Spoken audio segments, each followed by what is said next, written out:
ഒന്നും എടുക്കാൻ കഴിയണില്ല ഗൈസ്. പിന്നെ നമ്മൾ കുഞ്ഞു കുഞ്ഞു ക്യൂട്ടായിട്ടുള്ള റെയിൻബോ കളർ ഫിഷുകളെ കണ്ടു.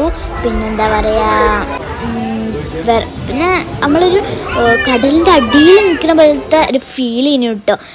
വലിയ ഫിഷൊക്കെ ഉണ്ടു കണ്ടോ ഗായ്സ്, എന്ത് വലിപ്പമുള്ള ഫിഷുകളല്ലേ ഗായ്സ്. ഒരു കടലിൻ്റെ അടിയിൽ നിൽക്കുന്ന അതേ ഫീലാണ് കേട്ടോ നമുക്ക് അതിൻ്റെ ഉള്ളിൽ പോയാൽ കിട്ടുക.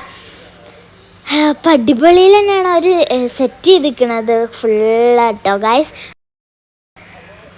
പിന്നെ കണ്ടാലും മതിയായാലും അത്രയും സൂപ്പറായിട്ടുള്ള ഫിഷുകളതിനുള്ളത്.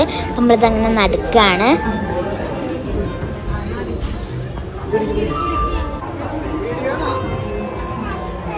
കണ്ട ഗായ്സ്, പിന്നെ നമ്മൾ നല്ല ക്യൂട്ടായിട്ടുള്ള എന്താണ് ഗ്രീന്, റെഡ്, പർപ്പിള്, പിങ്ക് അങ്ങനെ പല ടൈപ്പുള്ള ഫിഷുകളെ കണ്ടു. കുഞ്ഞു കുഞ്ഞു ഫിഷുകളുണ്ട് ഗായ്സ്.